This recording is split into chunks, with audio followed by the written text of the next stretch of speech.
Amazon FBA is a brilliant service for small businesses and entrepreneurs that want to start selling large numbers of products direct to customers.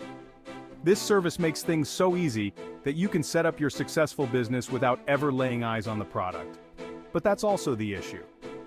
In many ways, Amazon FBA makes setting up your business too easy, which means it's easy to make mistakes and to come unstuck. Here are 5 big ones to avoid.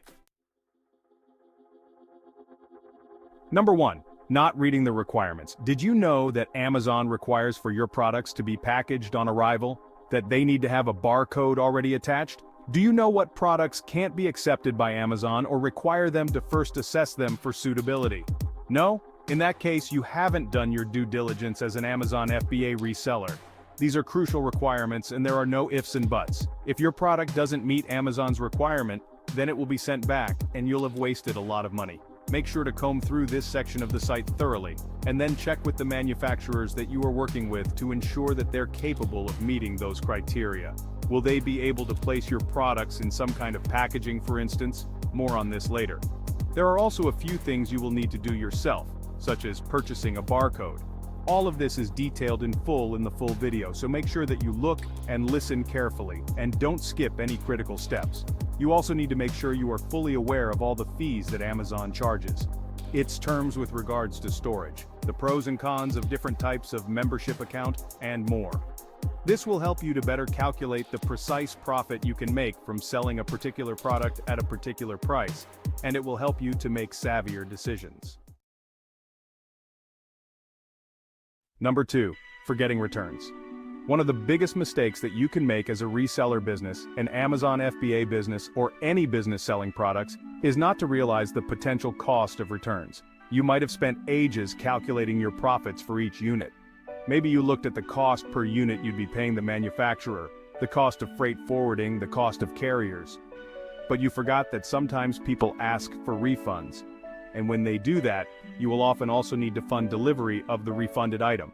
This can be expensive. Refunds can be an even bigger issue depending on the niche industry that you are in.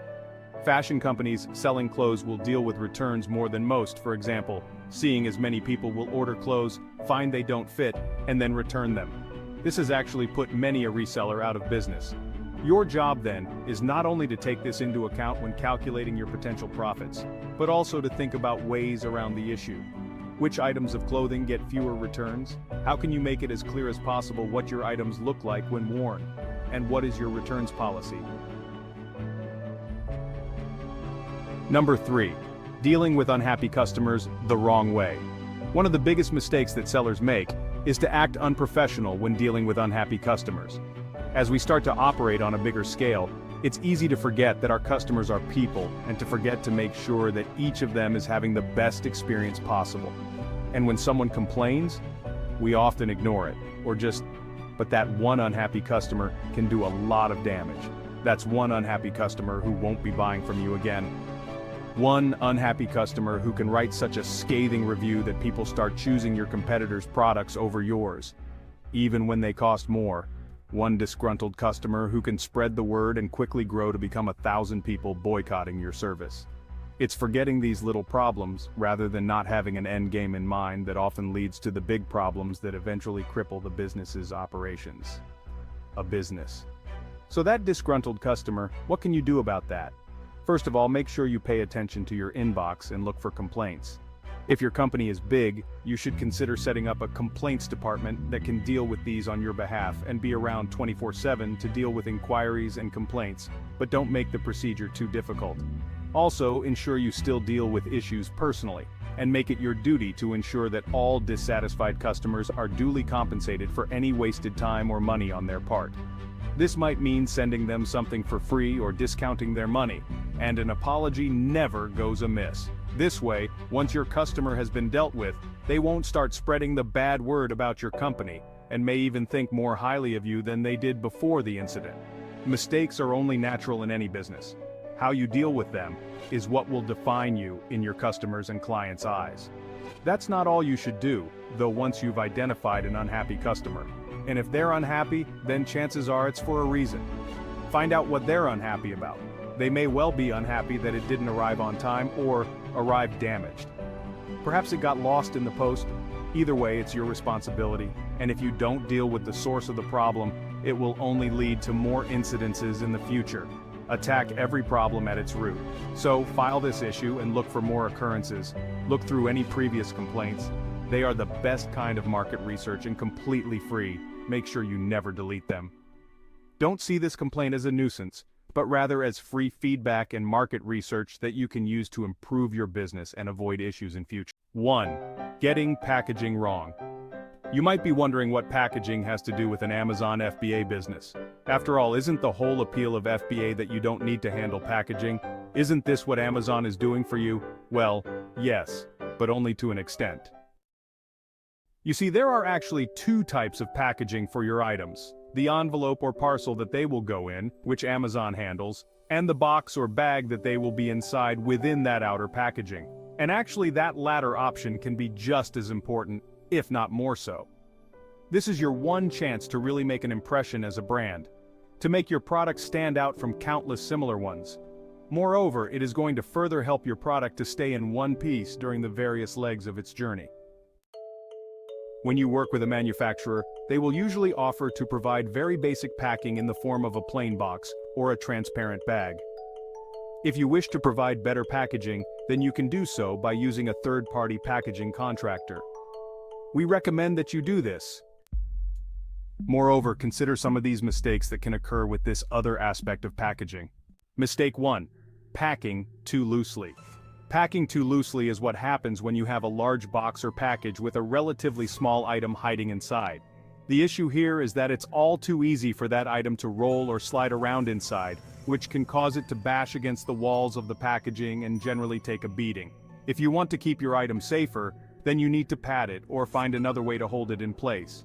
If Amazon adds great packaging around a box that is too loose, it won't prevent your item from being damaged. Mistake 2. Packing too tightly. You might not think that packing too tightly could be a problem, but in fact, it's just as able to cause issues as packing too loosely. This is because packing tightly can place pressure on the item inside and thus make spindly parts more likely to snap. At the same time, packing tightly will mean that the item is effectively nearer to the surface so that it can be easily bashed. If your item isn't simply square or round, then leave some space around the extremities and add padding around them. Mistake 3. Using tough packaging.